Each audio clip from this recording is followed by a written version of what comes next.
Right, I think we're about ready to start as we clear the glass off the stage. It's a good sign, I think, that we're going to have a good discussion. Welcome to the Fred Halliday Memorial Lecture, where the title of the talk is Revolutions and World Order, Still the Sixth Great Power, ?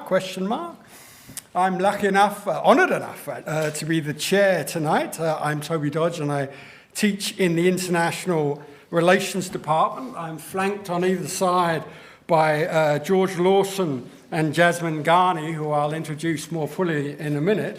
But I just thought it's a pleasure to be chairing tonight, and I thank Rohan Mukherjee and Nita Lumi for organising this, because they've put a lot of time into bringing you all here. And this lecture honours Professor Fred Halliday, who was born in 1946 in Dublin and died in Barcelona in 2010, aged 64. And I think it would be worth reminding ourselves why we hold this lecture each year and why Fred Halliday is such a huge figure both in the London School of Economics, in left-wing politics, in Middle East studies, and in international relations. He had an early career in radical journalism, moved to the Transnational Institute, was on the New Left Review's editorial board until he left in 1983, and was at LSE from 1985 to 2008, 24 years of which he was a professor in international relations. In an obituary that George had a central hand in writing, he said Fred was such a dominant took such a dominant position in the department that they needed two professors, a professor of international relations and a professor of Middle East studies, to replace him. And I think his books, the dominant books of his career, indicate this. Arabia Without Sultans in 1974, Iran, Dictatorship and Development in 1978, The Making of the Second Cold War in 1983 as he moved towards international relations. My favourite paper of Fred's is in the New Left Review, and it is called An Encounter with Fukuyama, and I think that shows Fred at his philosophically most sophisticated, interacting with Fukuyama and what modernity means. We then have Rethinking International Relations, which still, I think, is used a lot in teaching, and I think is a wonderful explanation of Marxism in international relations. The book I suspect that George is going to interact with in depth, Revolution and World Politics in 1999. My favourite 2 hours that shook the world, which is Fred responding to the attacks of 9/11 and coming up with this theory of a greater West Asian crisis in 2002. And then the Middle East in international relations in 2005. So immediately you get a picture of a dominant intellectual spread across international relations, and Middle East studies. I think a huge and influential figure in both. But I think as I look out in the audience and see people of both student age, but also my own age, I'm struck by Fred as a PhD supervisor and an academic mentor. I'm sitting with one of Fred's PhD supervisors here, and he was a clear mentor, and I see several of his PhD students in the audience now, senior academics spread across universities. So I think what we need to do is recognize him as an academic, recognize him as a mentor and a co-creator of a series of senior academics who now shape international relations and Middle East politics, and finally, a public intellectual. And I think all the obituaries of Fred when he died identified his public role. His son described Fred banging out newspaper articles on a typewriter, I think on a Sunday morning when he was trying to sleep in the house. He had a ferocious hunger to write and to shape. And when we were preparing our articles about the hole that he left in intellectual life in Britain, I remember reading two articles that he wrote, one in The Listener and one in The Observer, in the summer of 1990 after Saddam Hussein invaded Iraq. And I was struck that they made two very different arguments for two very different audiences. And what Fred was trying to do constantly in his interventions in the public sphere was to challenge and educate and to say to people, look, it's not as simple as that. It's not as easy as that. Don't let your prejudices lead you into your thinking about this subject. And I think his role as a public intellectual caused him a great deal of trouble, death threats, the loss of old friends, libel, a successful libel case that he fought because he was libeled. So I would like to say that Fred was a huge figure. I still miss him every day, and I think bringing George Lawson to speak about revolution, I think, is a very fitting tribute to Fred, both of his PhD student, one of his ex-PhD students, and his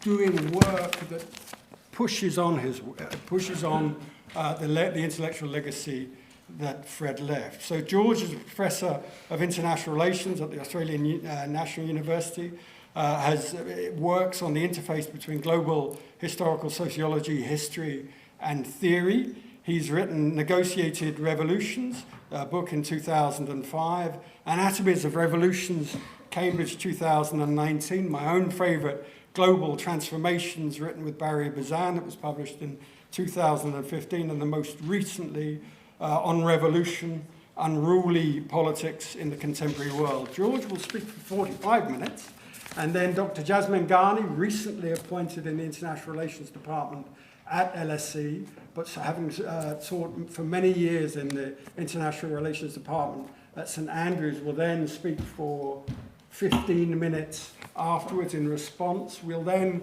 open the floor to questions, so please, and we'll open those of you looking at this event in Zoom, please get your questions ready. Those of you in the audience, if you don't have any questions, I'll pick on random people, so please draft some questions as well, and we'll carry on the debate.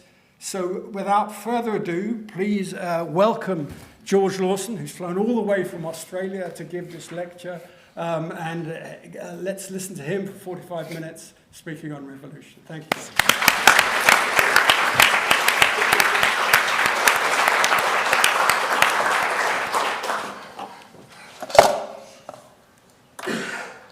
Thanks, Toby. That's very loud and quite echoey, so I'll speak softly. Thanks, Jasmine. Thanks, Nita. Thanks, Rohan, Fred's family. And friends, and mine too. Thank you very much for coming. I loved Fred. He was the most important academic influence on my life. He was one of the most important figures in my life more generally.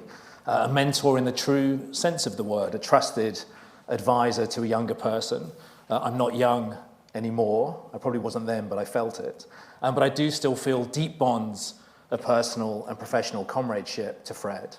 And so I'm coming to this talk tonight with that sense of love and comradeship at the heart of what I want to say. So the question, I guess, I ask myself on almost a daily basis, I don't know if others here do as well, is what would Fred think? You know, what would Fred think about Gaza? What would Fred think about Ukraine? What would Fred think about Trump's tariffs and the broader ascendancy of the global right, about the latest jokes from the Gulf transmitted via the Edgware Road? I suspect that one thing Fred would enjoy pointing out is the transnational origins and etymology of the word tariff itself, which arrives in English via the Arabic word tarif, meaning notification, and via various intermediaries, including Italian and French colleagues. It's a very Fred journey, I think, one way or the other. But mostly I wonder what Fred would think about the subject on which he had the biggest effect on me, which was revolutions. How would Fred place revolutions in the contemporary world? On the one hand, there's been a proliferation of the term. You find it as a common sense applied to almost any kind of change, however minimal, including most recently Keir Starmer's desire to have an electric car revolution in the UK. Now, the Starmer government is many things, but I don't think revolutionary is one of them. On the other hand, we're clearly in a time of great turbulence. There's an awful lot of revolutionary-like stuff going on in the world. Here's an example from three recent data sets on the subject.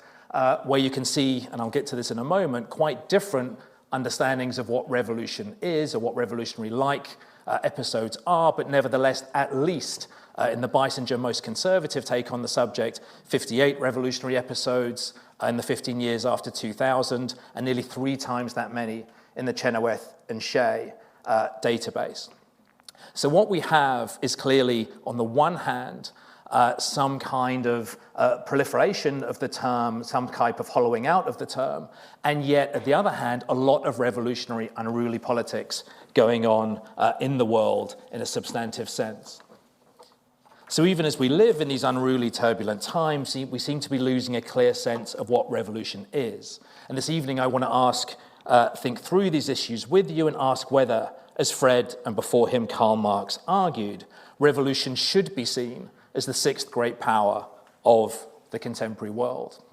And this book, which Toby trailed for us, is Fred's, I think, major work on the subject, published in 1999 by Stephen Kennedy. Welcome, Stephen. Now, what Fred was getting at was a line from Karl Marx from the 19th century, and Marx's idea that revolution would be the 6th great power of its time that would bury the 5 great powers, Britain, France, Russia, Austria, Prussia.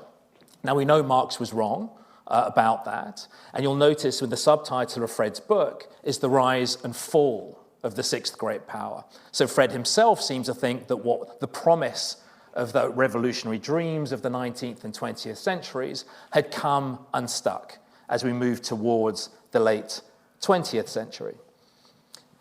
But Fred still thought of revolution as an emancipatory force, a necessary means of contesting domination, injustice, and inequality, in the hope of creating a world that was better, not perfect, but better.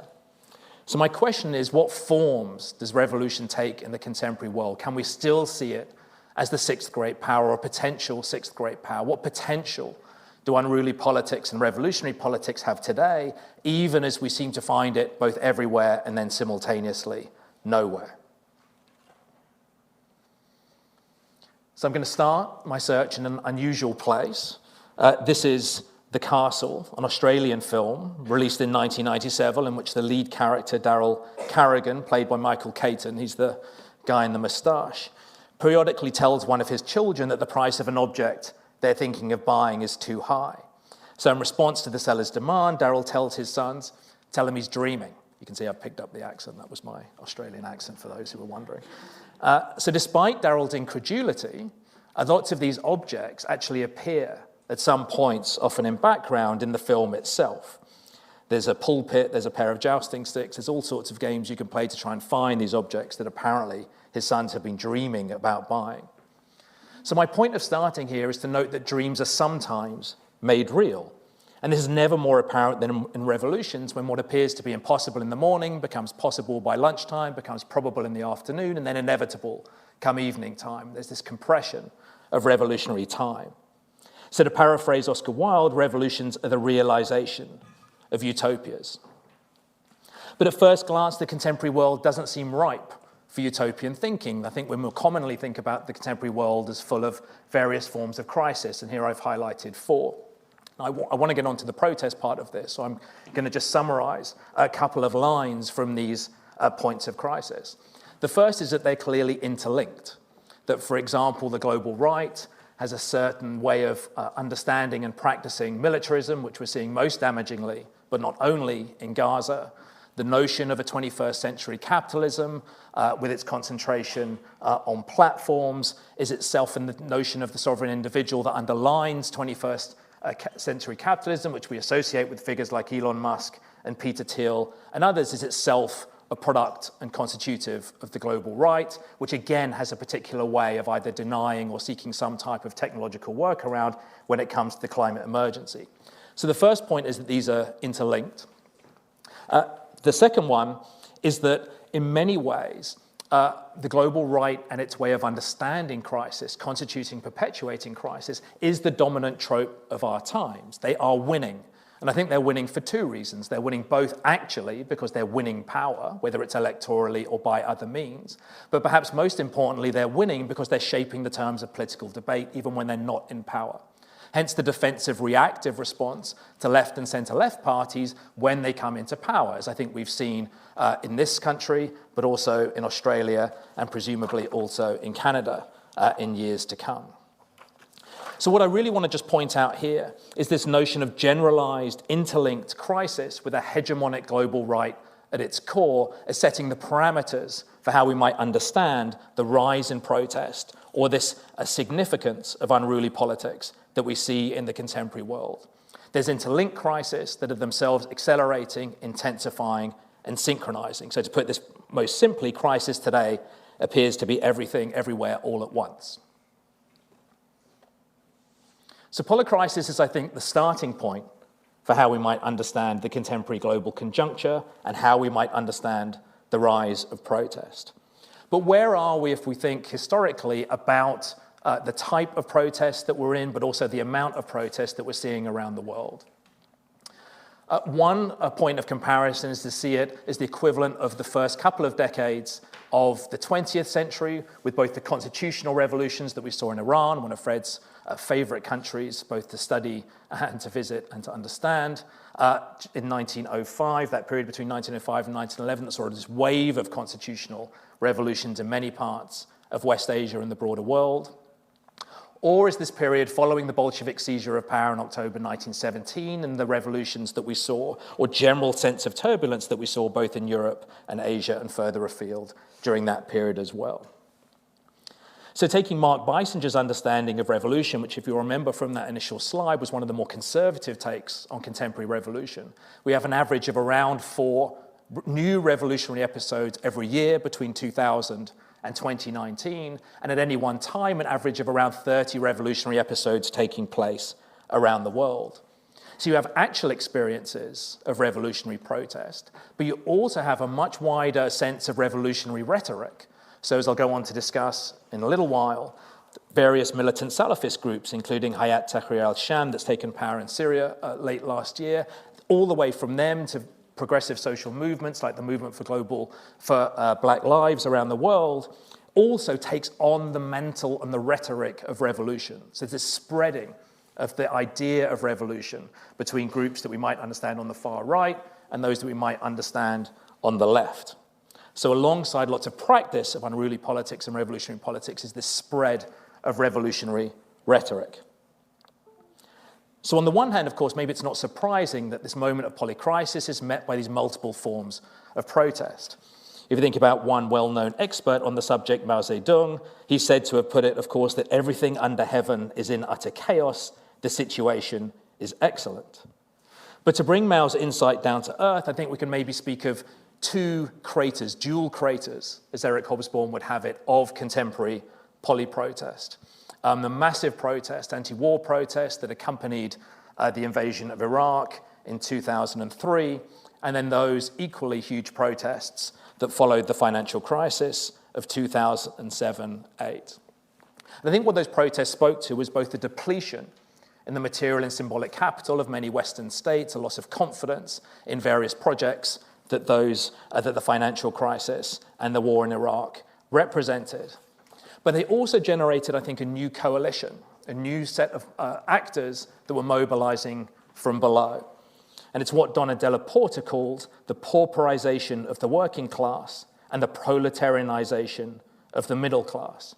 And if you look at major waves of protest that we've seen since then, including the Arab uprisings of 2010-11, that alliance between what Asif Bayat calls the middle class poor, those that are middle class in terms of their status and professional capacity and in many ways their symbolic capital, but actually materially are seeing an erosion of their income, they're seeing declining property prices, they're seeing reduced welfare provisions, they're seeing a material relative loss of income and status out of keeping with what they expect to be on something that they possess. So in this sense, there's been this middle class poor, this pauperization of a particular group of people at the same time as many at the bottom end of the income scales have become even worse off. So if we think of many societies around the world as constituted by a kind of apartment block, then the penthouses at the top have become much larger, the rooms in the middle of the apartment block have become squeezed, the basement has flooded, And perhaps most importantly, the elevator between those floors has broken down. So there's been this retraction of the middle class, there's been this expansion and pauperization of the working class, and at the same time as social mobility has gone down. And I think this alliance between these different groups of characters has enabled mobilization from below, even as there's been a loss in confidence by various state elites from above.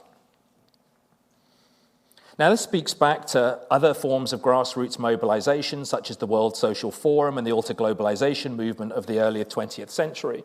And that shifting from that elite type of idea that there is no alternative to a much more positive, constructive line that another world was, or in this slide, is possible.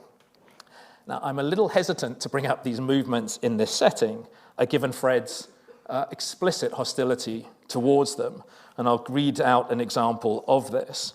He described the movement around the World Social Forum as, and this is the quote, "a children's crusade of intellectual demagogues, dreamers, and unreconstructed political manipulators, peddling vapid recycled platitudes and narcotic incantations of their moral superiority." Not much grey area there, and Fred definitely had a way with words. But I'm no fan of intellectual demagogues and unreconstructed political manipulators, but I am quite fond of dreamers, and I think Fred was too.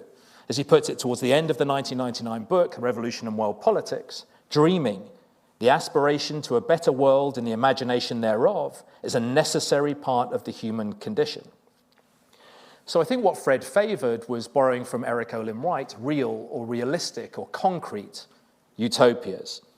In other words, the goal of revolutionary movements is to turn the probably impossible into the improbably possible. But I think the difficulty we have with understanding contemporary revolution is in understanding, or at least in accepting, that there's more than one way of doing this. From the 2 centuries on that followed the French Revolution, we tended, and I think Fred here shared this, to see revolution as capital R, as a single historical motor, and progress itself that revolution carried with capital P as moving in a largely singular direction. And history itself, therefore, capital H, being propelled by history towards some type of progressive end state. So it was a curiosity for me when I was going back over Fred's work to see him both accept that view, I think largely, while also understanding how much the meaning of revolution changed over time and place. So very obviously from the early modern understanding of revolution as the circular movement, as if it was the planets orbiting the sun, to the sudden rupture that you start seeing from the end of the 18th century on, and up to, I think, fairly recently. So the question here is, did the meaning of character of revolutionary utopias, real or otherwise, change again relatively recently? And I think the answer is they have. And I think those of us who study revolutions haven't been quick enough to pick up on this change. Again, for that 2 centuries following the French Revolution, scholarship largely revolved around the great social revolutions of France and Mexico and Russia and Cuba and China and Nicaragua, Iran, and 1 or 2 others. And these cases were associated with a violent transformation of social orders significantly underwritten by class-based movements from below. And they were clearly extremely significant world historical events. But I don't think they were the only type of revolutionary movement that we saw during that time. And they're certainly not the only type of revolutionary movement that we see in the contemporary world, hence this slide. So we have a troubling of the concept and practice of revolution from that idea of singular social revolution. And I think Fred would be very interesting on this today. I think the 1999 book is really troubled by that kind of already existing shift, as we saw from the 1989 revolutions in Eastern and Central Europe. So Mark Beisinger, for example, finds that only a quarter of revolutionary episodes since the beginning of the 20th century, so up to 2015, can be characterized as social revolutions. That's far fewer than the number of liberal revolutions, which is not a term that you find in common currency, and it's far fewer again than the number of anti-colonial nationalist revolutions, of which relatively few can be described as socialist or social, at least not straightforwardly so. So I think what we have is a muddling of the concept of revolution at the same time as we're seeing a muddling of the practice of revolution. And this slide is a relatively crude attempt to start drawing out some of these differences. I'm not going to spend much time on this now because I'm going to talk about it a bit as the talk develops.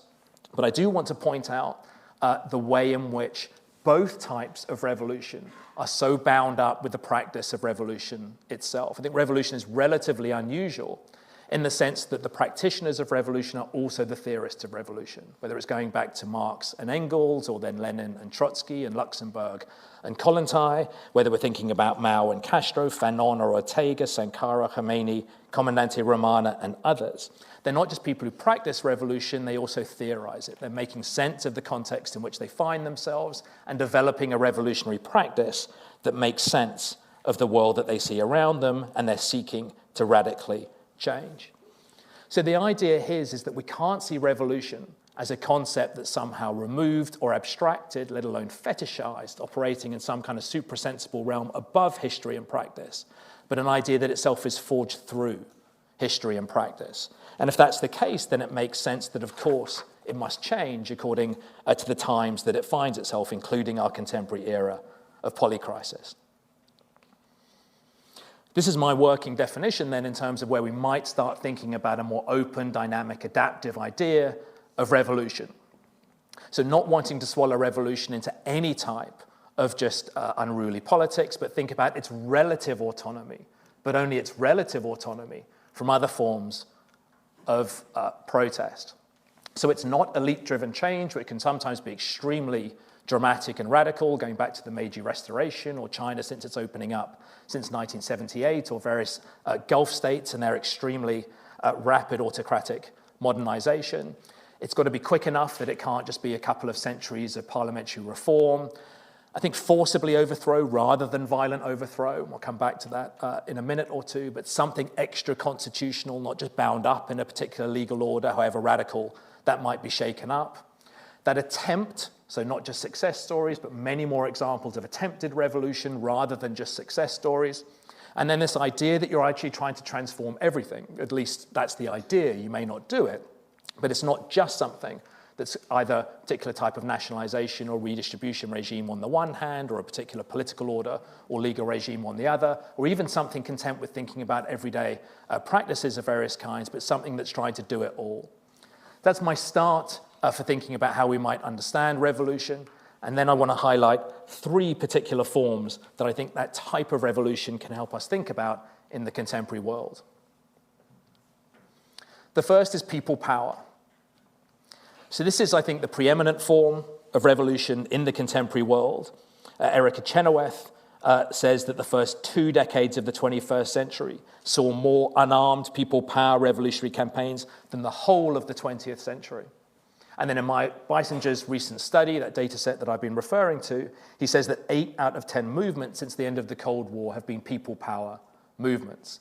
So we're talking about those movements that are largely familiar to many of us today. They're huge, whether it's 45% of people in Hong Kong that at some point are estimated to come out on one type of protest or another in 2019-20, or the still relatively large movements we see today in Serbia or Indonesia.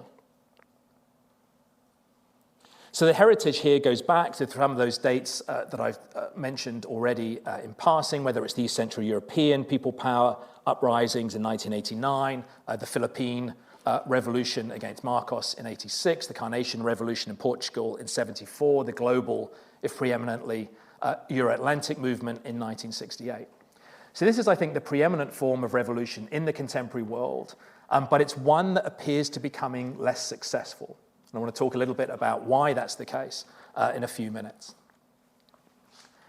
The second category is one that I call restoration revolution, which is violent and centralized, and largely in many ways about renewal. It ties together this sense of an idealized past with some kind of utopian future. And I think this is the revolutionary potential of the radical right, of the global right movement, of various different white supremacists, but also some militant Salafist groups. And there's a curiosity here, which again I'll come back to in a moment or two, where this is often a category that's relatively unstudied, if not ignored by revolutionary scholarship, including by Fred, who sometimes sort of chanced upon it or wrote the odd line about it, but didn't, I think, sustain it because he wanted to maintain that idea that revolution was progressive and secular and marching history along to a particular pathway. The third type, which I'm borrowing from the sociologist Hussein Razit, I'm going to call decentralized vanguardism. And here my examples are really what's going on immediately today in Myanmar and Rojava and various other places, where you're getting a commitment to this mass, decentralized, deliberative, democratic movement, mass participatory movement, where some type of militarized armed struggle is being grafted onto it. So that has to have a centralized component, but it's one that has this melding of these two traditions. So I'm going to unpack these three movements and carry out a very Fred task, carry out a provisional balance sheet of their respective forms. All right, so starting with people power movements. I think the really crucial thing about people power movements is the concentration on means rather than ends. So if you think about revolutionary movements, again, that we're used to, there was some type of logic that underpinned it that was really about by any means necessary. The point was to win, because only by winning could you use the state to transform societies. Whereas this is different. This idea here is much more prefigurative. The notion that the ends of a revolutionary struggle must be united with their means. And actually a just revolutionary movement cannot be sustained through unjust means. So there's this focus on inclusivity, there's this focus on deliberation, there's this focus on pluralism. But I think there's focus particularly on three different elements, which I'll spend a couple of minutes on. The first is mass participation, the second is non-violence, and the third is a decentralized organizational structure. I'm going to use Hong Kong in 2019 and 2020 to illustrate my points here. So the first one is just the sheer size, what Erica Chenoweth, probably the leading analyst of people power movements in the world, calls the power of numbers. That simply by generating these huge movements, sustaining them over time, occupying major public space, you represent as wide a portion of society as possible, and that itself makes it extremely difficult for states to coerce, particularly through bloody means, the people that are part of those protests. So Chenoweth has actually developed an empirical rule that no revolution has failed once 3.5% of a population has actively participated in a peak event. So although noting this is a high threshold that few movements reach, Chenoweth is clear that the bigger and more diverse a movement, the more likely it is to succeed, because you reduce the likelihood of repression and you induce defections from the security forces. And this is an example of an academic idea that's crossed over into protest movements extremely widely. So if you look at the recent hands-off movements in the US, the leaders all cited the 3.5% rule as the target of their particular movements, the figure that they were trying to reach. Now, there's lots of questions that we can raise about the power of numbers approach. Chenoweth thinks her data shows that these are between 2 to 3 times more effective as movements than the older model of revolution, the more violent vanguardist model of revolution. There's lots of debate about the coding that goes into that particular understanding, and we can go into that if people are interested. But I think one thing that is clear is however good they are at reaching their immediate goal to remove a dictator, a family, a regime, they're much less good at what comes after. And they're much less good at what comes after precisely because of the power of numbers. So if you have these huge coalitions, just think about that Hong Kong example. How do you generate a revolutionary program that 45% of a population is going to buy into? They might very clearly agree on what they don't want. They don't want that dictator, they don't want that system, they don't want that regime, they don't want that family. But in terms of what comes next, what's the project to be realized? How are we going to transform society? In other words, what happens if we win? That's a question that many movements find quite difficult. Just think of the counter-revolutionary coup by the military in Egypt in 2013 that followed the 2011 successful revolution there. These movements often struggle to sustain a coherent program precisely because they're such vast coalitions. There's a similar kind of story when it comes to the issue of violence. So Chenoweth defines non-violence as practices that do not physically harm or threaten to physically harm another. Now, leaving aside the question of whether violence is reducible to physical harm but doesn't contain other forms of harm, even physical violence itself is very difficult to define. You take property damage, for example. For state actors, a protester damaging the window of a corporation or a particular political party during a protest is an act of violence, while the police violently evicting someone and leaving their possessions on the street is not an act of violence, but protesters would see that exactly the other way around. So there's clearly a contextual way of thinking about what non-violence means in particular settings. There are also, in some societies, some groups that cannot be considered to be non-violent. So there's lots of research showing that whatever a predominantly black protest does in the United States or parts of Europe, it is never seen by the police as non-violent. It doesn't matter what its aims and tactics and motivations are, what its public utterances are, it's still going to be treated as a threat or a potential threat, and actually a potentially violent one. So in this sense, violence is a structural force, something that lots of anti-racist protesters deal with today and lots of anti-colonial revolutionaries discussed in the past. At the same time, very few movements actually operate in the absence of violence if you think about violence as also constituting not just bombs and guns, but also fist fights or the throwing of rocks or self-defense against the particular coercive apparatus.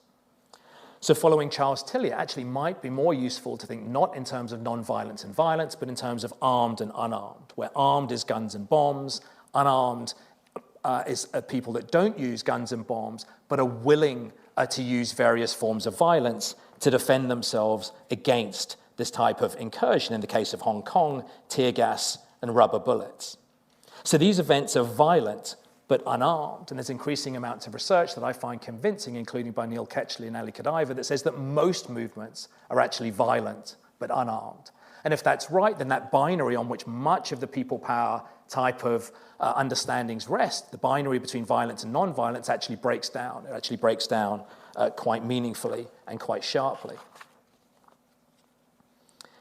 Finally, we come to organizational structure. So that concentration on the power of numbers, the concentration on revolution not as an outcome, but as a process present in multiple acts of creation. So if you think about Diva Woodley's research on the global movement for Black Lives, what she concentrates on is this whole notion of a leaderful structure, one that's based on taking seriously the lived experiences of those who are the most dominated, the most exploited, those at the sharpest end of these various forms of state action. So this commitment to revolutionary change in these particular groups emerges from these multiple starting points that are in turn rooted in lived experiences. So it's not an accident then that you would have a leaderful structure or a decentralized structure. It's inbuilt, it's required, it's hardwired in that particular understanding of movements that are looking at those at the sharp end of state oppression.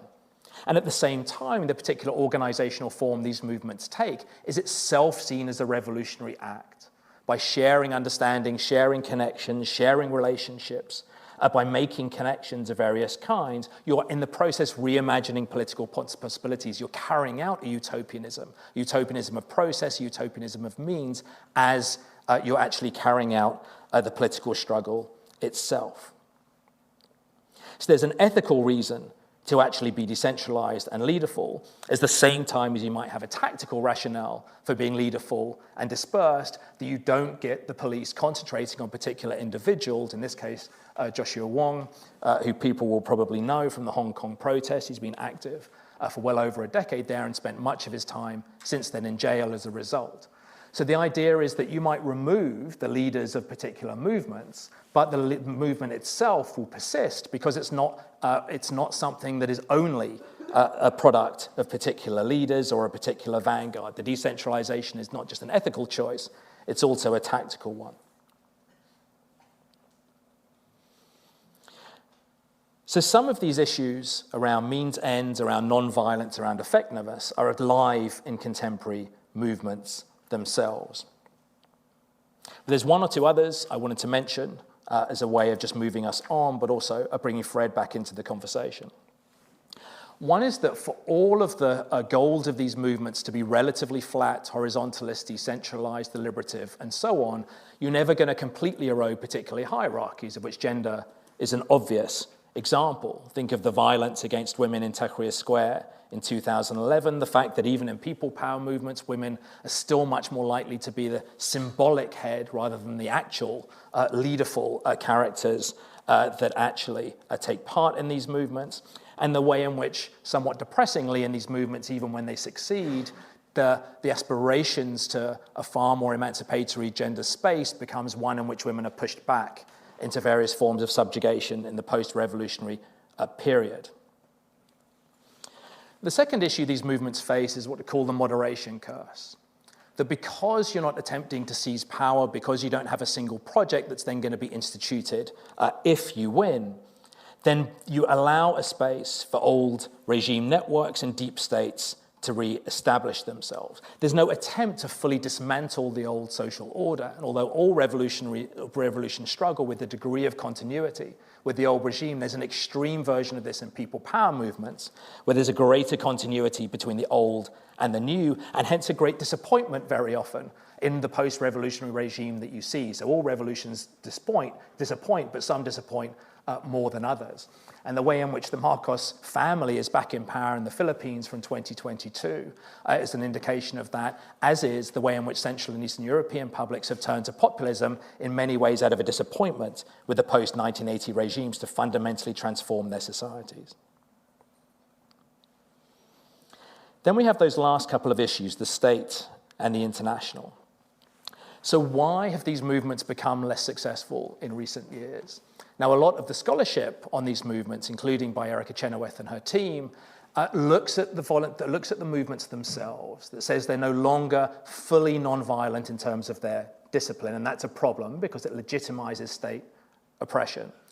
Actually, the leader-full nature is actually a leader-less nature, which means that you don't have that kind of traction and coordination and coherence that will allow you to generate a particular project. Or simply size is reducing, and we're not getting to that 3.5 threshold in a way that some movements used to. And that may be true, but I think there's something missing here, or at least two things missing. And one is states. One is the capacity of states to actually learn, including learning to oppress or outlast or co-opt or coerce these particular movements. It's exactly what the state in Serbia is trying to do, exactly what the Chinese state has done, the Russian state has done, the Iranian state has done, the Belarusian state, and so on. There's a way of seeking to outlast or co-opt or coerce these movements that actually defangs their radical intent. At the same time, it's very difficult for these movements to blow from succeed unless there's some kind of international opening. And very often, recently, there's been an authoritarian shield or a counter-revolutionary shield that's actually prevented these movements from having any chance of succeeding. Think about the role of China and Russia today in sustaining the military regime in Myanmar, or the role of Russia and Iran in maintaining Bashar al-Assad's regime in Syria from 2011 to 2024. Now, the removal of these shields can then provide an opening for movements from below of various kinds, whether people power or other, to succeed. But it's very difficult to do so unless you get that international opening in the first time. So I think what we need here is not just a focus on the movement itself, on the society aspect of this analysis, or even one that tries to bring that in conversation with types of states, so a state society type of analysis. I think what we actually need is an international state society, three-leveled, multi-layered analysis, exactly the agenda that Fred promoted and I think is still waiting to be taken up. Restoration revolution. So here I think we have the example, I'll start with the example of Syria from late last year, when the militant Salafist group Hayat Tahrir al-Sham took power, ending a more than decade-long civil war. Now the group's leader, who you see in the middle there, the one not wearing a balaclava or hat, is Ahmed al-Shara, also known as Abu Muhammad al-Jalani. Now, what's interesting about him, I think, or one of the things that's interesting, is he describes himself as a revolutionary, and he describes the group itself as a revolutionary movement. And there seems to be a curiosity about how to deal with that, because on the one hand, you're getting a relaxing of sanctions by the British and the US governments at the same time as other major international actors like the UN Security Council are still designating the movement, the group, as a as a terrorist organization. So how should we understand these particular groups? Now, there's close links between Hayat Tahrir al-Sham as a group and also between al-Shara personally and Islamic State as it was.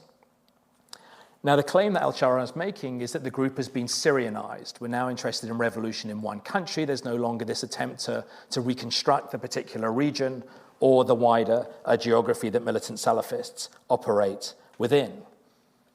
But there clearly are groups that still consider this particular ideology as a way of reconstructing parts of the region and other parts of the world as well. And it's worth remembering that at its high point, Islamic State controlled a territory that included 8 million people. It had ministries covering everything from war and precious minerals to health and education. It rewrote education curricula. It deeply encroached on everyday practices and everyday behavior. Dress codes, particularly for women, were tightly monitored. Smoking and alcohol were banned, and so on. And Hayat Tahrir al-Sham has begun to establish comparable codes. Now, militant Salafism isn't a single thing, but I think there are some groups, some of these types of groups that see themselves as operating in a transnational space, that want to reconfigure the particular geographies that they're part of, that want to seize the state in order to radically transform how governance operates, how law operates, how everyday practices are run, that I think is worth taking seriously as a type of revolutionary actor. And it's worth remembering that until the 1970s, it wasn't uncommon to think about revolution and terrorism as being linked. We had lots of revolutionary terrorists. From the 1980s on, terrorism went down a different path, but I think it might be worth bringing them back together, at least for some of these movements. Thinking about how they understand violence as a cleansing force, thinking about their vanguardist organizational form. I think what's really unsettling here is in many ways, in sociological terms, if not in normative terms, they look more familiar as revolutionary organizations than the people power movements that have so disrupted our understandings of revolutionary protest over the past 20 or 30 years. So I think what we have to allow here is there have always been, and there certainly are today, certain groups that seek to use violence, to seize the state, to transform societies, not as a way of marching history along a particular progressive path, but to generate this curious, syncretic understanding which both this idealist past is used to transform societies towards some type of utopian future. And it's worth remembering that many movements in the past conducted revolutions, or at least radical politics, not to rebuild society from scratch in some progressive direction, but to contain the dislocating effects of modernity, whether it was colonial and imperial projects of various kinds, the extension of global capitalism, projects of state transformation, the disruptive effects of new technologies, challenges of often dramatic cultural changes, and more. And some revolutionary uprisings, like the movement that seized power in Iran in 1979, underline that sense of restoration, revolution, a kind of renewal, but a radical one. And that strikes me as fairly important in a time when the global right is hegemonic, that we actually take them seriously in terms of their ideas, in terms of their projects, and in terms of their practices. And one way of doing so is to think about restoration as an attempt to capture both this movement and this moment. Now, I hope the shortcomings are fairly obvious, the extremity of violence, the deeply exclusionary vision, the control of women's lives and bodies, and the close association that these movements have with despotism. But I think in terms of our analysis, I think what you have here is a movement that has almost the opposite problem of people power movements. If people power movements emphasize means more than ends, and therefore struggle to consolidate a revolutionary transformation even when they win, the problem here is this concentration on outcomes rather than means, justifies extreme violence, justifies tyranny, justifies despotism, justifies what Fred called an indulgence of violence and a tyrannical streak that regrettably is as much a part of the revolutionary tradition as ideals of emancipation. All right, third and finally, decentralized vanguardism.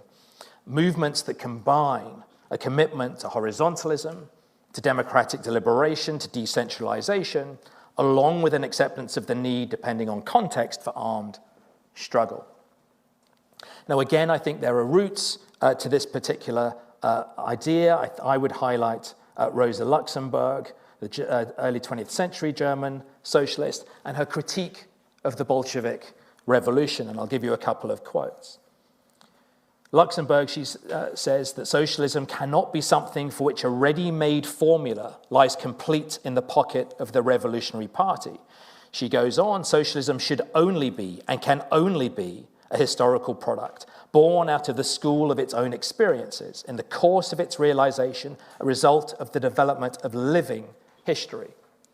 So again, we get the idea that revolutions are not abstract formulas, but forged in history, in practice, from the currents and contexts that radical actors and groups find themselves operating within. There's no commitment here to an easy utopianism of ends, as we find in lots of traditional revolutions of the modern era, and I would argue in restoration revolutions, nor is there utopianism of means that we find in people power movements, but there's an understanding of the practical necessity of revolutionary politics to meet particular context. And I'll give you just a couple of examples as we go. One from the early 1970s in Trinidad and Tobago, in which the National Joint Action Committee, that's the NJAC that you see on the slide, generated an organic process in which institutional forms emerged out of the struggle itself. And that unarmed resistance was then grafted onto a guerrilla tactic of the National Union of Freedom Fighters, where you had decentralized people parliaments on the one hand, and you had this vertical organizational structure of the armed movement on the other, and you had a coalition between the two. But we have more contemporary examples as well from Myanmar and also from Rojava.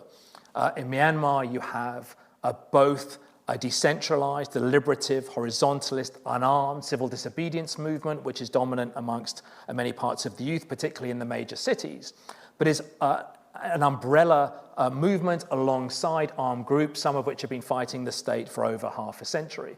And in this picture, you're actually getting characters from the civil disobedience movement being sent to the ethnic armed movements along many of the frontiers in Myanmar to receive military training.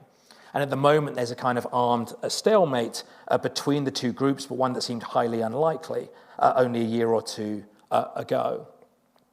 An example in the bottom right is Rojava, probably a better known case for people here just because it's been around for longer, where you have this commitment to democratic confederalism based on highly participatory, highly egalitarian, decentralized assemblies combined with a people's army, including women's only protection units.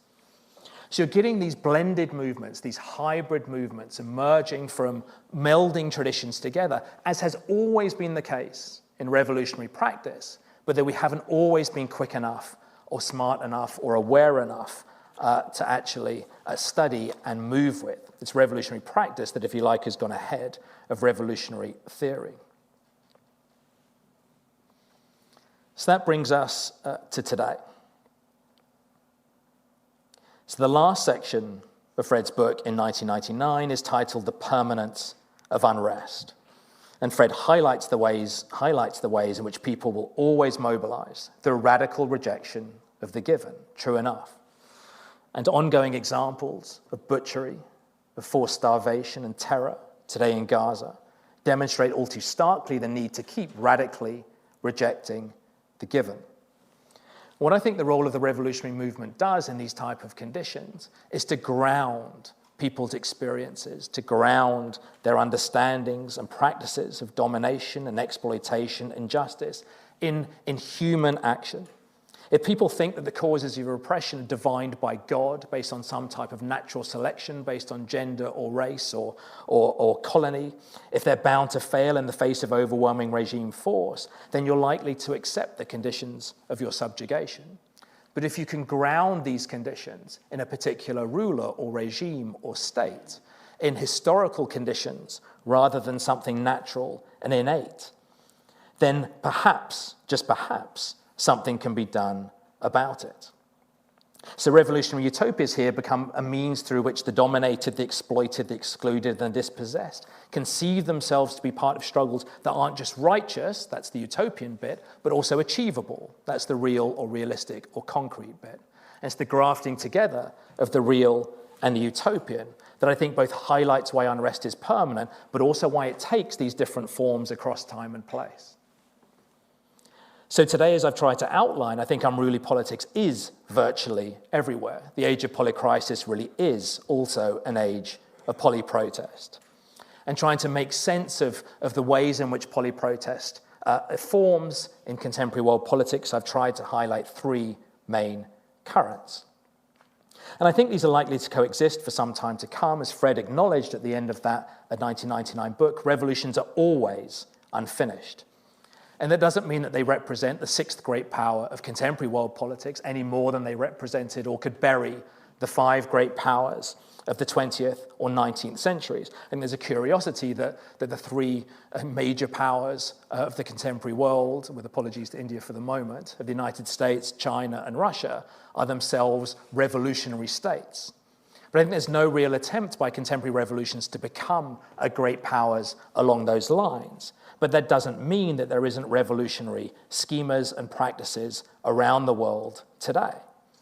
So I think in that sense, while revolutionary dreaming is a constant form, its aspiration or its character aren't, because revolutionaries adapt to the circumstances in which they find themselves. And sometimes, if only sometimes, these revolutionary utopias are made real. Thanks.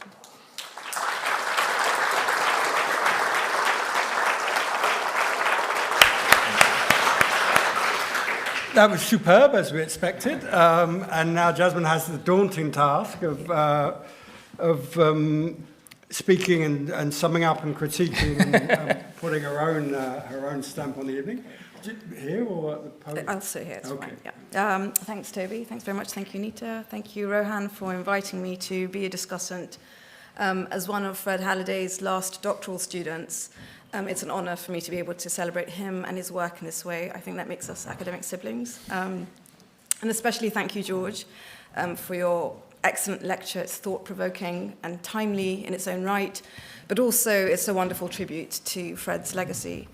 So there's so many really interesting parts to your lecture, and I think it's part of a longer paper that you're also working on. But I do want to pull out just a few elements that stood out to me as important and helpful. So first of all, you remind us that revolutions are processes and not necessarily contained events. And I think that allows us to be a bit more careful and expansive in how we define success and failure of revolutions or revolutionary movements. I really appreciated your point about the deep interconnectedness between theory and praxis, and that the two feed off each other. Your typology of contemporary revolutions helps us to think through the complexities of the various forms that revolutions and revolutionary movements take. And I thought your point on the role of dreaming and imaginaries in the current political moment was apt and important and resonant. So I've got a couple of questions, which since you're the expert on revolutions, I'm genuinely interested in your answers and reflections, and maybe a couple of friendly critiques or provocations. So my first question is about your category of people power movements. So I think your analysis here was excellent. It really helps us to make sense of so many of the movements and protests that we're seeing coinciding on a global level, and not on the same causes, but often with similar features. So very relevant for the times we're in. And you mentioned that this is a form of revolutionary movements that are increasing right now. And just prior to that point, you had located, to some extent, the emergence of increasing revolutionary movements now in the Iraq War and the financial crisis earlier on in the 21st century. But I wonder if you could speak a bit more to the structural reasons of why people power movements in particular seem to be on the rise now. Is this something cyclical, or is there something different about this increase from people power movements in the past?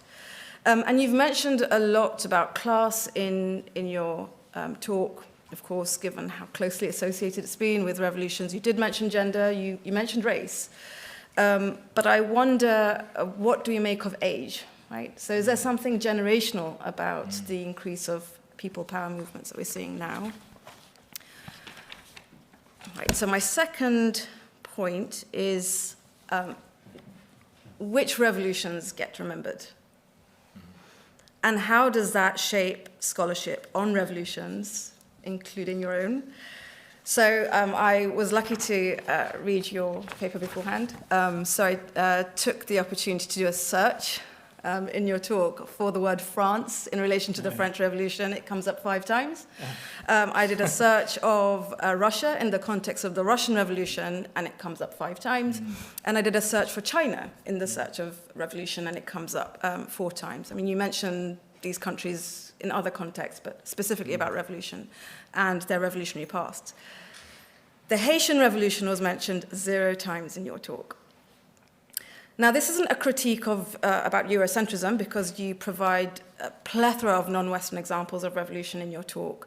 But I would say that the absence of the Haitian Revolution is notable, not just because it's one of the most interesting and consequential revolutions of the modern era, but precisely because of the impressive erasure of the revolution in 19th and 20th century Western scholarship and teaching and popular discourse on revolutions. So I've been writing a paper on Kant, and there's a great article by the Kantian scholar Dilek Hussein Ziadigan where she sheds light on Kant's obsession with the French Revolution. So he loves to talk about it all the time. It's there in his everyday conversations with colleagues, with his students. It's in his diaries. It's in his personal notes. You can find them in his lectures. And yet there is this conspicuous silence and visibilization of the Haitian Revolution in his work, which of course is entirely concurrent with the French Revolution. And it's not because it's far away that we can say this is the reason why it's not there, because the Haitian Revolution, of course, was deeply entangled with the politics of and the financing of the French Revolution, right? The French Revolution with which he was so enamored. There was even a boycott in Germany at the time of sugar imported from France because it was sourced from Haiti. So there were movements, there were individuals who were activists on behalf of Haiti.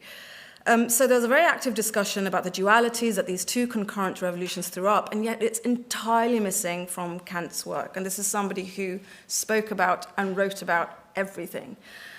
So which, of course, has a bearing on future knowledge production, given how influential Kant is in Western knowledge production. So there's a very good point that you made in your talk where you said, and I quote, "Perhaps the meaning and character of revolutionary utopias might have changed more recently." Sure, and you gave reasons for why they have and they should in your talk, and you did that really well. But the meaning and character of revolutionary utopias might have changed less recently over the course of the past 200 years if there had been a more expansive compendium of revolutions that people were and could be learning from. So we do have, of course, more recent work by historians like Michel Trujillo, of course, by sociologists like Gurminder Bambra, as you know, IR scholars like Robbie Shilliam, who have sought to restore the narrative of the Haitian Revolution to our scholarship and teaching.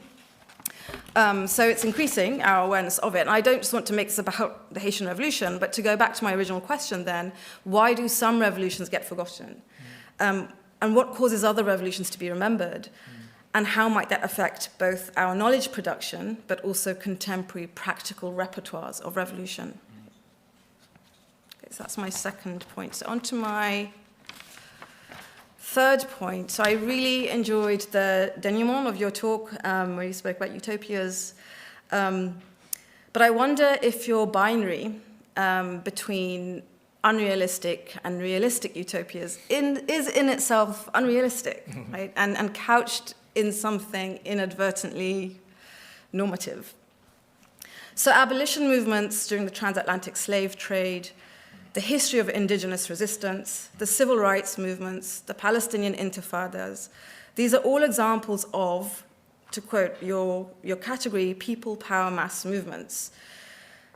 And they were in part, not entirely, but in part, large segments of those movements were deeply tied to cosmologies that one could say from a purely scientific or social scientific basis were or are deeply unrealistic.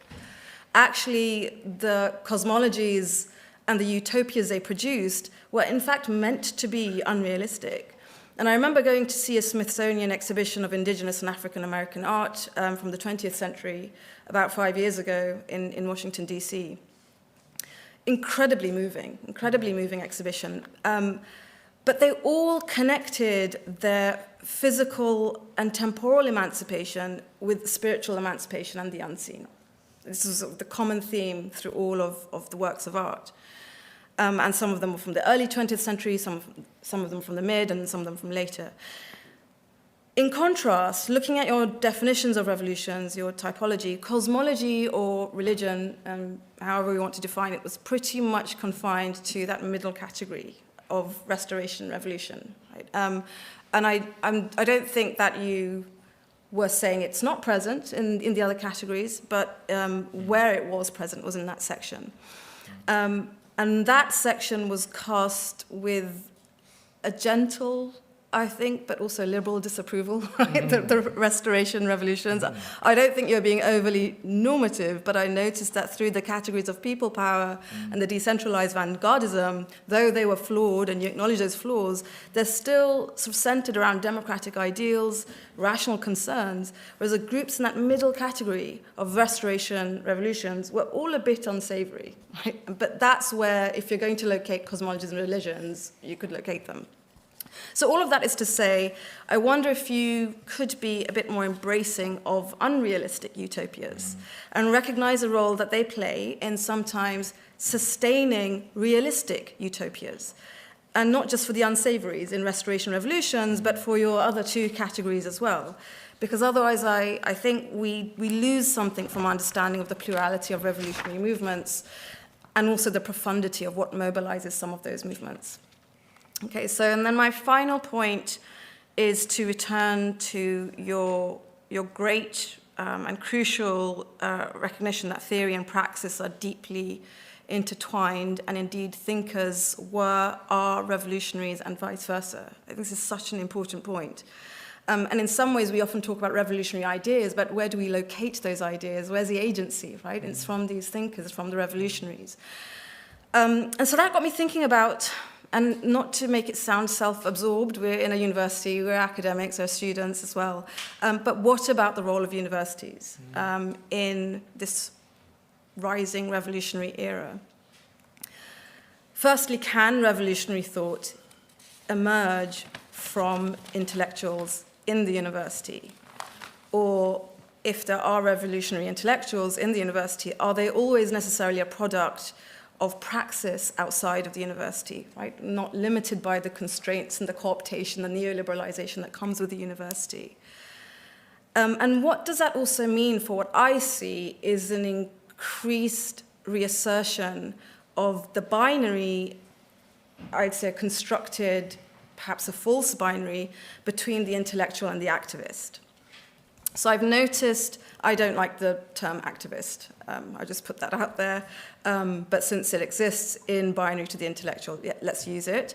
So I've noticed the label scholar activist is often used in a pejorative way, even if it's not explicitly said, or it attracts disdain as somehow diluting the objectivity of the scholar. Right? There's something ideological about the scholar, therefore can they be objective? Can they be rational? And this being the ultimate pursuit of knowledge production. It's problematic. Whereas the term scholar practitioner is viewed or used in a more praiseworthy context. And I've seen it used in reference to Joseph Nye, who died recently, and well-deserved all the accolades, and given that his role that he played of reaching out of the ivory tower and his public engagement, Toby spoke really well about Fred's public engagement as well. So this is often seen as something laudable. It's a reflection of the scholar using their knowledge for the sake of impact, of societal impact, being willing to advise policy, as I mentioned, beyond the ivory tower. But I was thinking about the real difference between the two, right? So a scholar who attends a protest or organizes a protest, on the one hand, and then a scholar who advises government on the other, are the two not equally politicized? Except one contests power and the other does not. The other is actually, to some extent, advising or upholding power. So let me expand that then to thinking about the role of students. And I don't think we can overlook the most, I would say, significant phenomenon to sweep across universities over the past 19 months across the globe, but especially in Western institutions, in the United States, here in the United Kingdom, across Europe, which is the rise of and the momentum of the Palestine solidarity movement, mobilization through teach-ins, through protests, through calling for boycott, divestment, and sanctions, the BDS movement, and of course through the encampments, which I thought you gave a lovely summary of the sort of utopias that are being created through people power movements. And many encampments were seeking to do just that. So is this revolutionary? And what within the university, specifically within the university, inspires this people power type of revolutionary movement? And then what does that, or can that do, for people power movements beyond the university? Right? Do they have any impact on it? Or is it just, as often, again, with quite a bit of disdain, is referred to as it's just a fad that students are going through, that they'd grow out of, right? Or is there a deeper impact of these types of movements that we've seen within the university? And I think it must be doing something. Otherwise, the first actions and executive orders by the Trump administration arguably wouldn't have targeted universities, right? So what's the relationship between what's happening in society and the university, especially in this moment? So I think I'll leave it there, but really look forward to your reflections, and thanks again so much. That was superb. We have about 15 minutes. So with your permission, I'll collect some more contributions from the audience, and then we'll give you the difficulty of rolling in your answers to those 4 very powerful points with other further points from the audience. Otherwise, we're going to completely run out of time, won't we? So I look to the audience and I look to the internet to see if there's any questions there. Who wants to ask the first question after that superb intervention? Yes. Hello, thanks very much for the lecture and the discussion. I had a question, but I wanted to kind of maybe extend Jasmine's question about Haiti and wondered whether it was a good example of decentralized vanguardism in terms of the final category of like contemporary movements. But the question is actually something a bit more kind of practical. Has the balance of power shifted towards the state? So if you look at all of the ways in which states are able to run interference now, particularly the digitalization of all of these platforms, increased surveillance powers, militarization of security forces and all the rest of it, has this shifted the balance of power, I suppose, towards the states and away from movements? Thank you. And I think we have a question there, the person with the hand up.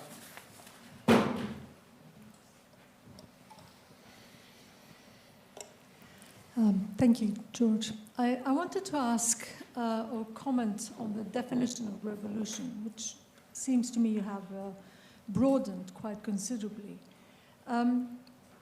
What are you gaining, but what are you losing by leaving out change achieved? You talk about revolutionary episodes, you talk about attempted revolution being included in your definition.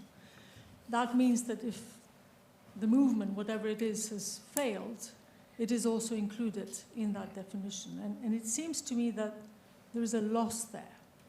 I understand the gain, but what is the loss? Thank you.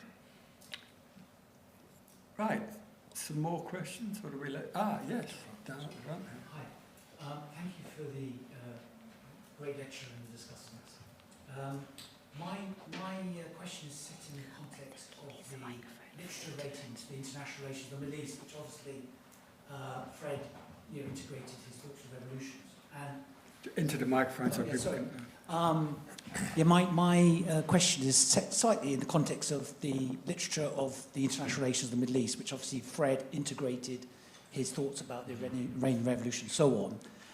In any reading list, I think nowadays one would also have, say, the international politics of the Middle East by Ray Hinnebusch, in which he talked about the Middle East the complexity of the Middle East needing a hybrid approach involving structural realism, historical materialism, foreign policy analysis, and constructivism.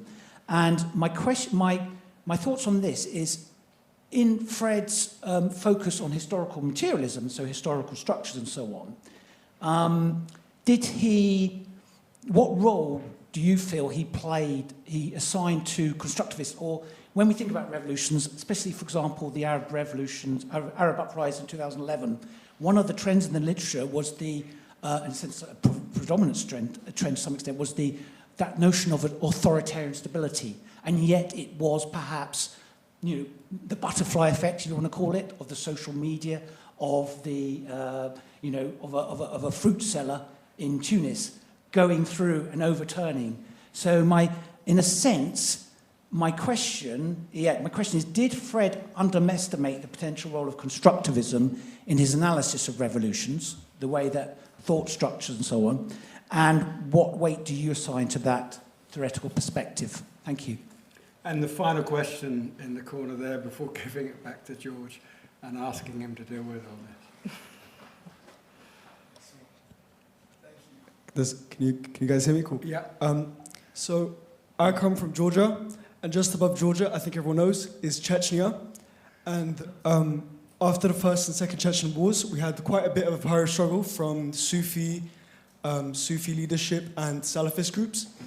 And after these wars, there was a big question about, there were multiple revolutionary groups, and one of the big questions was, had any of these revolutionary groups, had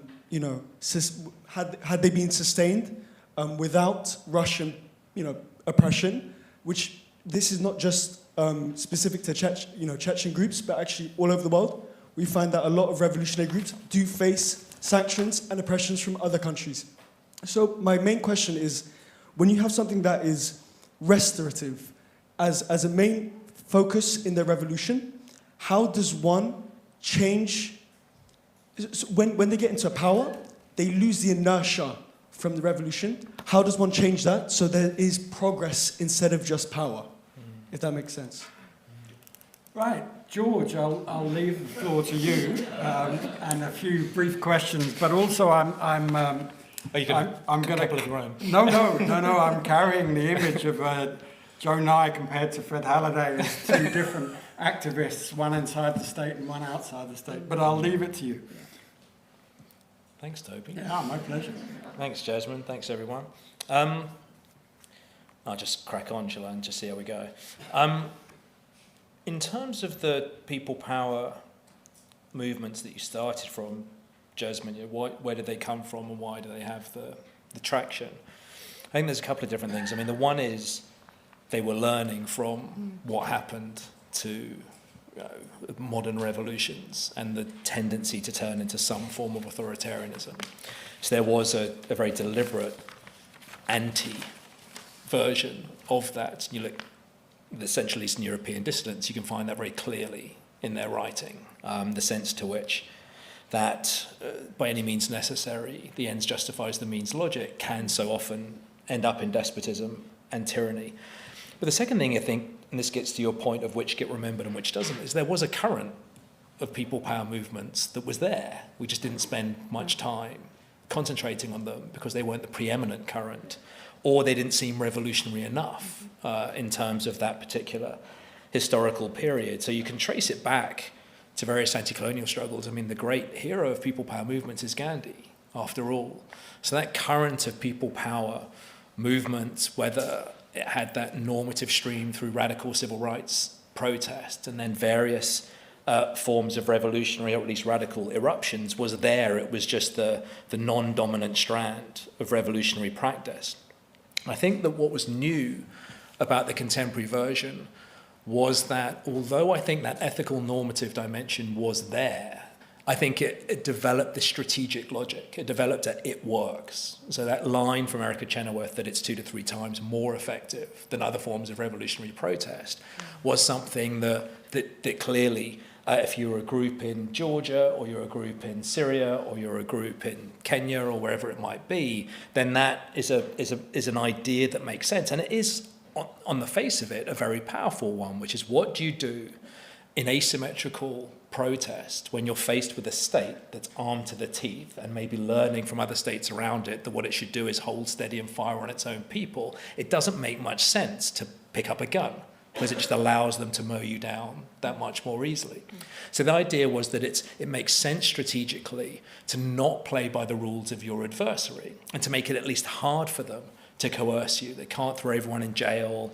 It looks bad. You've got an interdependent set of trade relations, particularly if you've got a liberal ally. If you're a state, then they need you to at least play human rights at some level for their own domestic audiences. So you might have military aid or a particular type of trade deals turned off if you start firing on your own people. So I think there was a long-standing ethical, more submerged tradition that then got grafted onto a more strategic set of decisions. And there was also something powerful about the idea that revolutions weren't just a young person's game. I mean, they are, but not only. That one of the great things about the power of numbers when you have a predominantly or entirely non-violent or unarmed protest, it allows more people to come to the streets that otherwise wouldn't. You don't just need the young men, right? You can actually have a far greater representation, whether it's around gender or various minority groups or whatever it might be, that feel safe and feel part of that particular movement. So I think it makes a lot of sense in terms of where it came from. I think the problem, which really gets at Mira's point, is that there's no theorization of the state there. But I think you went from analysis within revolutionary studies that was almost entirely focused on the state and on various different structural dynamics, and the response to that was to go far too voluntarist, was to spend just far too much time on movements. If movements did the right things, they'd win. If they didn't do it, then they didn't. And you don't have to spend very long thinking about, let's take the Arab uprisings of 2010-11. There's a reason why Syria doesn't go the same way as Tunisia and Egypt, and it's because it's that part of the wave, where Assad looks over and says, well, the last thing I want to happen is what happened to Mubarak and what happened to Ben Ali, so I'm going to hold steady here, I'm going to hold my nerve. And the various different elites around him decided, for a while at least, to do the same thing, and it helped that he had very powerful international backers. That's why I think you need that international state society analysis in dealing with these particular movements, and I think the states are absolutely back in that respect. You know, a less liberal, less Western order, a more a pluralist type of international order, a more regional type of international order is also one where you get these authoritarian shields, where states themselves are not just in and of themselves recognizing their own power to co-opt or see off, outlast these movements, but also have allies that are backing them to do so. So I think that's one reason why you are seeing there is a return of the state, again, a type of moment here. I think the point about Haiti is very well taken. I got such a cop-out, you know, it's like, I've worked on Haiti. Yeah. It wasn't in this talk, you're right. It's not something that I tend to forget, but I did this time, which in and of itself is interesting, I think. And thank you for making the point. I think there's 2 points here. I mean, one is that there's a very obvious reason it gets forgotten. It's deliberately elided through Eurocentrism and through a failure to take that type of struggle seriously, even though, as you say, it was the most important colony of its time, had the largest French expeditionary force ever sent overseas. And Napoleon sent his brother-in-law to get the job done, which he didn't. Slavery is abolished and then reinstalled and all the rest of it. So it's an incredibly important uprising, and Kant may not have known it, but Hegel did, you know, at the time, and spent a lot of time thinking about just how important it was. I guess what I would like to say there is that I think the way that I find this interesting to think about is thinking about France-Haiti together. As you know, part of a transnational field of contention where the two are going back and forth, and you can't understand one without the other. You can't understand debates in France in the metropole around rights without understanding the way that race troubles those ideas of rights. You can't understand simply the material events unless you start thinking about them together. Take an obvious example, you know, Toussaint is the sort of Trotsky of Haiti, right? What if he'd actually been around rather than Decentralized, but he's not, because the French have arrested him, taken him to the Fort de Joux, and he's died there. So, the revolutionaries of 1789 have become the jailers of 1792. So I think there's very powerful ways in which we might start thinking about a transnational field of contention where Haiti and France are their own dual craters in their own ways, but actually also connected ones.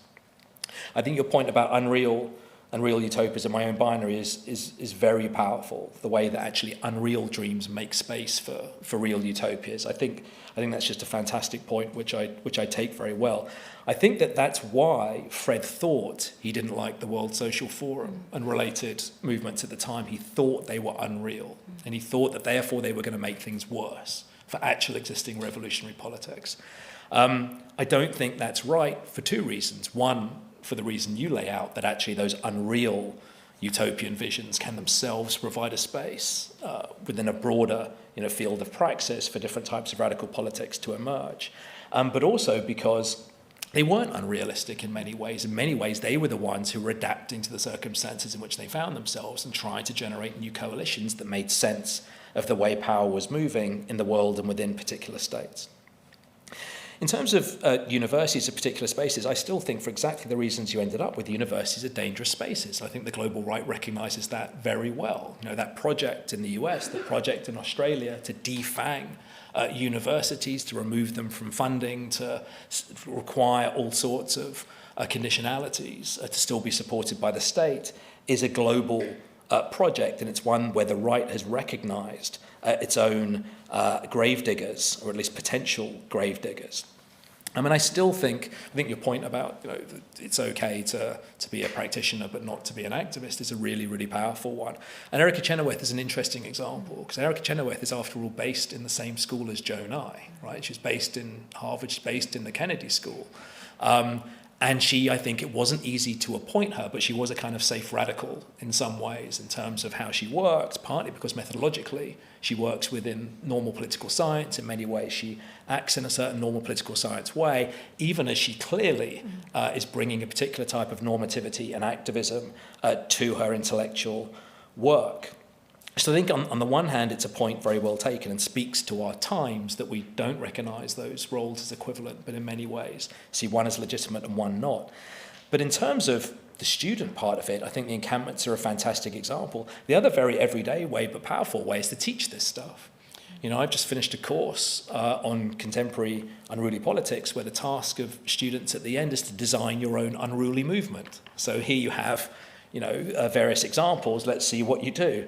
And I don't know whether I'm, more scared by the ones that trot out the 3.5% or the ones that start wanting to generate particular terrorist cells. But at least they're thinking and they're coming up with stuff. And I find the radical imagination of students to be very much alive and well.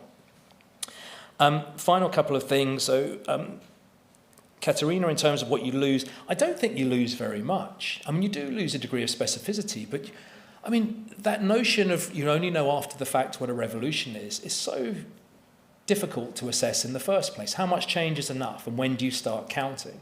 If you were to assess Haiti 10 or 20 years after the fact, what would you see? If you assess it 50 years or 100 years after the fact, what would you see?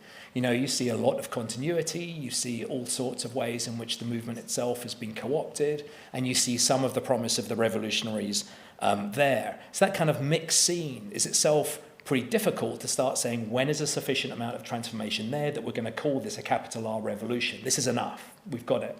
So I think there is a difficulty both in terms of you only know it a long time after the fact, but also how and when you make that assessment in terms of what you see, and you may have very different judgments in terms of how you make those assessments. Finally, Francis, on Fred and ideas, he claimed not to take them seriously at all. That line about nationalism is only as old as the oldest living inhabitant of that country, that he was the arch modernist. You have to keep reproducing nationalism or organically it would die out because there's nothing to it.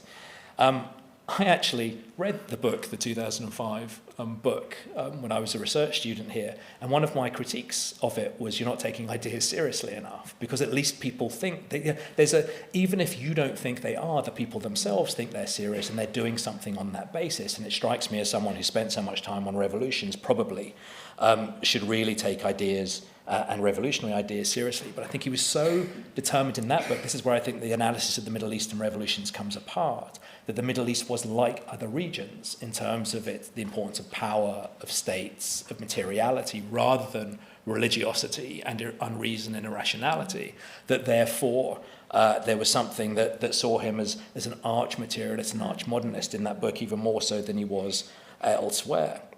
But we know, and Fred knew, about the extraordinary power of ideas to energize particular populations, and I'm sure he would have been full of admiration for the women life freedom movement in Iran, for example, and the way in which something there has been generated from a particular part of society that itself has become so huge in terms of its ramifications for the broader society. So I think there's a tension in Fred's work, as there is in everyone's work, but here a very stark one about the role of ideas that are clearly present in his understanding of revolutions and utopianism and revolutionary dreaming, but probably much less present in terms of his analysis of certain parts of the world, including the Middle East. Right, and that brings us to the end. We've run out of time. Sorry. George has brought us right to 8 o'clock. I thank Jasmine for a superb afterword discussion, raising some crucial points, I thank George for a superb lecture, and I will just leave you with the thought. The reason I mentioned Fred Halliday's New Left Review piece of 1992 is it's the most serious interaction he has with ideology and philosophy in trying to deal with Fukuyama and Fukuyama's understanding of modernity. I think that's Fred at his most constructivist, Fred at his most philosophical, Fred at his most ideational. So I think that's worth going back to capture the ideas that are, as you say, clearly underplayed, but there. So it leaves us with the delightful task of thanking Jasmine, thanking George, thanking the organisers of today's event and the stewards, and thanking all of you for coming in the middle of the exam term. Thank you very much.